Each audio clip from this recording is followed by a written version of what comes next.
The UK government has announced new regulations, and they're so severe that over 4.6 million homes will be affected. Most importantly, if homeowners fail to comply with the government's rules, they could face a penalty of up to £5,000. Yes, you heard that right, £5,000. These are new energy efficiency regulations. It might look like a simple thing, but it's not. To upgrade a home's energy efficiency, most properties will need to spend over £10,000. And by most, I mean over 15 million homes, which means around 52% of properties will be affected by these regulations. And this isn't even the worst part. This is not only going to affect landlords, but renters as well. Think about it. How many people are going to pull out £10,000 to upgrade their homes, but instead they will raise rent prices to pay this money? So it means that not only landlords, but renters, which means that the entire UK property market will be affected by this. And with the market being so bad, it's the last thing we would like to see. And it seems like the UK government really can't see the consequences of what they're doing. As we mentioned earlier, the current penalty is £5,000, but within a few years, they're planning to increase this to £30,000. Yes, £30,000. That's an increase of over 600%. And it gets even worse. Under the new EPC rules, the minimum standard is expected to rise dramatically to a C rating. This is massive because most UK properties are nowhere near that level of energy efficiency. Reaching it will require significant upgrades, meaning landlords will face even higher costs just to stay compliant. So, let me explain the details of EPC regulations. Right now, in 2026, the rules for private rented properties in England and Wales are still based on the minimum energy efficiency standards from the 2015 regulations. The current legal minimum is an EPC rating of E. That means no landlord can legally rent out or continue renting a property rated F or G unless they have a valid exemption registered on the government's PRS exemptions register. This has been in full force since April 2020, applying to both new and existing tenancies. The EPC is that familiar A to G certificate you get when selling or renting a home, scoring how energy efficient the property is based on insulation, heating, windows, and estimated energy use, calculated using the current RDSAP method. If your property is already E or better, like D, C, or higher, you're fine today. But for those in F or G, you had to upgrade to at least E or claim an exemption. Things like, I've done all reasonable improvements but still can't hit E. The tenant or superior landlord refused consent. Or upgrades would devalue the property. The cost cap right now is around £3,500, including VAT, for what you're expected to spend before qualifying for that exemption. If you break the rules, local authorities can hit you with fines up to £5,000 per property. And while enforcement isn't always super strict due to limited council resources, the penalties are real and can include publication of your breach. The big thing is that nothing has changed yet on the minimum standard. EPCE is still the law in early 2026, even after the government's January 2026 announcements in the Warm Homes Plan.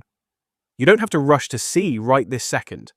Properties at E or above can keep being let without forced upgrades today. Existing EPCs are valid for 10 years, so if you've got a recent one showing E or better, you're covered until it runs out. Exemptions last up to 5 years in most cases, or longer for some, and the government is giving landlords this transition window to prepare. But the pressure is on because the direction is clear. The rules are about to get much tougher. A new EPC system, called the Home Energy Model, or HEM, is set to start rolling out from late 2026, with full compulsory use from October 2029, shifting focus to fabric performance, how well the building holds heat, heating efficiency, and even smart tech readiness. Old EPCs with good ratings will get some grandfathering protection, but the writing is on the wall for lower-rated homes. Looking ahead, the real hammer drops on 1st October 2030. That's when all private rented properties must hit the equivalent of EPC rating C for all tenancies, or register a valid exemption. The cost cap jumps to £10,000 per property, and non-compliance could mean fines soaring to £30,000 per breach per property, way harsher than today's £5,000. Why C? because current stats show the average UK home hovers around D or low C, with huge numbers, especially older stock, sitting below that. We're talking millions needing serious work, like better insulation, new boilers, or heat pumps. The government says this will cut fuel poverty and emissions, but critics argue it's dumping massive costs on landlords without enough support, leading to higher rents, fewer rentals, or properties pulled from the market. Bottom line, use this time now to get a fresh EPC, check your rating, explore cheap wins like insulation, and plan ahead. The fallout from these 2030 EPC rules could be brutal for the entire rental market. Landlords are already warning of a massive exodus, many small and mid-sized ones saying they'll sell up rather than fork out thousands on upgrades they can't afford or justify, especially with rising interest rates. Section 24 tax hits, and now this. Government impact assessments even admit landlords might pull properties from the market or pass costs straight to tenants through rent increases. And with around 2.5 million PRS homes currently below C, that's a huge chunk at risk. Supply could shrink hard. Fewer rentals available means competition skyrockets, pushing rents up even more. Tenants, especially low-income ones already struggling with fuel poverty and high bills, get hit twice. Colder homes if upgrades lag, or unaffordable rents if landlords jack prices to recoup. Then there's the skills shortage.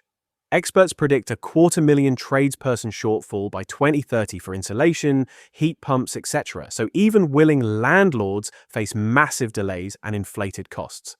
Irony. The policy aims to cut emissions and bills. But if it forces good landlords out and leaves properties empty or sold to owner-occupiers, we could see more fuel-poor households stuck in inefficient homes while the rental crisis worsens. So, what should the government actually do instead of dumping this on landlords with minimal support? First, pump way more funding into grants and low-interest loans. Expand schemes like the boiler upgrade scheme to cover fabric improvements, fully for PRS, not just heat pumps, and make third-party funding count fully toward the £10,000 cap without exclusions. Second, introduce real incentives. Tax breaks for early upgrades, stamp duty relief for compliant properties, or even rent control caps tied to efficiency gains, so tenants see bill savings without rent spikes. Third, widen exemptions properly. Beyond the new low-value property rule, add portfolio-based ones for larger landlords, longer validity periods, and automatic reviews for heritage/hard-to-treat buildings where solid wall insulation is impractical. Enforcement needs to be fair too. Don't just threaten £30,000 fines. Focus on guidance, phased penalties, and support first. Without this, it's not green policy.